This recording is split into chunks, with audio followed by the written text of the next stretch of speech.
I'm Raisa, also known as Precious, and today I'm doing a Q&A with my friend Eric Beba. And if you don't already know it, Eric and I are both from Burkina Faso in West Africa. Hey, what's going on, ladies and gentlemen? They call me the easy busy man because I say no matter how crazy or busy life is, always take it easy because life is easy. But my name is Eric Beba. Born and raised in Burkina Faso, but now I live in Omaha, Nebraska. Today I'm doing a small collab with my friend Precious Raisa from Precious Nation, and she's got a couple of questions from me. And without wasting any more time, let's jump right onto it. First question, what advice do you give to a Burkinabe who just arrived in the US? I would say two things. Number one, you've got to master the language. I know so many people with so much potential, but they are left out because what? Language is a huge barrier. No matter what you know, you gotta communicate with people. You gotta understand what they're requesting. So if you don't understand the language, you're done. Second thing, you gotta watch out who you surround yourself with. You are the sum total of the 5 closest people you surround yourself with. Check out those people's values. Check out their goals, the things that they're doing now. Are they driven? Because if you don't, slowly but surely, you're going to become like them. And you don't want to get to the destination realizing that, wow, this is the wrong destination. And it's going to be too late at the time. So that's what I got for you newcomers. Brace yourself. Expect the unexpected because life in the US is completely different from life in Burkina Faso. Question number 2. What is your favorite thing about the US? I'll have to say opportunities. There are plenty of opportunities in the US. If you look for them, you will find them. If you work it, it works for you. Wow, awesome questions. And here's my response. As much as I hated this, I've learned to cope with it and to love it. And it is the fact that right here, there is no excuse. You've got to work for it. You've got to work for everything. You know, back home, I used to rely on my mom for anything, everything, because I was not working. If I had to go on a date, hey, mama, I got a date. Can I get a couple of bucks? Whatever. Well, for back home, right? I need a haircut, you go to mom. Anything, you go to mom. But right here, I had to pay my own tuition. I had to pay my own bills. I had to do everything myself while going to school and working. It was tough. But I learned to put excuses sideways, and it helped me become a better man. I still got room for progress, right? But definitely that taught me to rely on me. All right, number 3. What do you miss most about Burkina Faso? Whoa, I miss the chicken. I miss the weather. I miss the environment. I miss those mopeds and you know, playing outside barefoot with the kids, jumping around, acting crazy. But one thing that I miss the most is the togetherness, the social life. You know, back home, back in the days, I used to walk a couple of miles or ride my bicycle with some friends to go visit another friend, unannounced. You just get there, Ani Sokoma, Bakari Bewa. Hey, Bakari! No, Bakari's not there, but everybody's gonna go around trying to find Bakari for you, like they know you.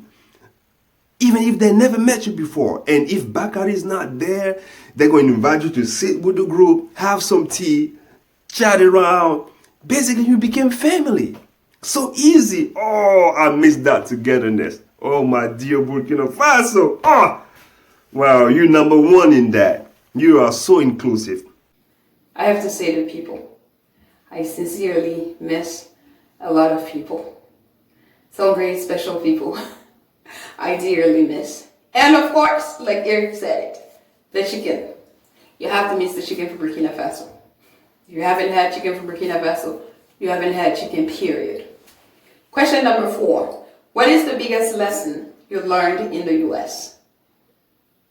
I've learned that God is everything. I've learned to put my trust in the Lord. I have learned that human beings are limited, all right? If you put your trust in a man or a woman, there isn't much that they can do for you, but God can do everything for you. So if you have God, you got everything. You're good. Wow. Definitely, I've learned that yes, I can. Yes, I can. It doesn't matter what's my background. It doesn't matter what school I went to. It doesn't matter who I know. It doesn't matter if I come from an elite family. I can make it. I got 2 arms, even if I don't have arms. Where there is a will, there is a way. There is no room for excuses. I can make it. I've learned it the hard way, but I love that I've learned it because it took me so far. I used to not believe in me, but now I know that I can. I can even go further than some of the people who are more privileged than me. Number 5. What positive change do you hope to see in Burkina Faso? Oh, my dear beloved Burkina Faso, I love you so much. But here's one thing that I wish could change. We need to stop the blame game. You know, I grew up blaming the government. But now I realize for hundreds of years, we've always blamed the government. We've always blamed the colonial countries. But guess what? Guess what? Nothing has changed.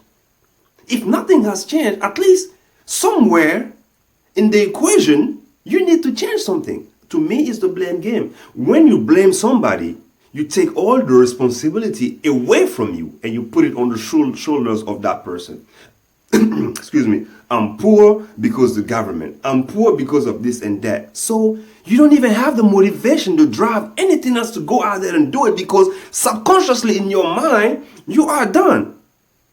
Only the government can make it happen before you can succeed. If people stop the blame game, I believe a lot is going to change back home.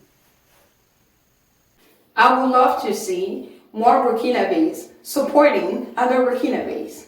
Okay? I would like to see more cooperation among Burkinabés. I would like to see Burkinabés start and finish projects. Question number 6. What has the fear of failure stopped you from doing? It has stopped me from shooting for higher goals. Okay? Because when you're in fear, you are limited. You have a perspective of reality that is not true. So you think that you might not be able to achieve something because it's unachievable, but it's not the truth. So I would definitely say it has stopped me from establishing higher goals to accomplish. Yeah. Wow. It stopped me from talking to somebody that I like. It stopped me from going after a dream job. It stopped me from... Wow. Yeah. Fear of failure is a big one out there. Still working on it. I gotta get better at that. Last but not least, what values have you learned from Burkina Faso?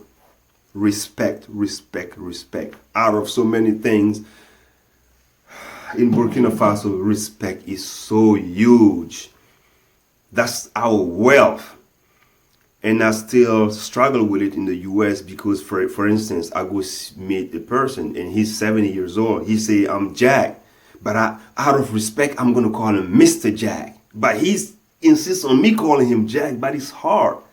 You know, that mutual respect is so big in Burkina Faso. And because of that, I also get that respect back. Because what you give is what you receive. I will have to say self-confidence. Believing in yourself. Aspiring for greater achievements. And putting in the work. Burkina Faso is where I learned to be myself. Where I learned to be very comfortable in my own skin.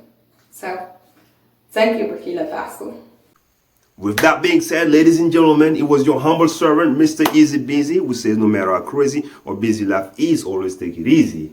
And see you next time. Bye-bye. Thank you so much for watching. I hope you enjoyed this Q&A. And I hope that you've learned a lot from Eric Beba and myself. Until next time, stay precious.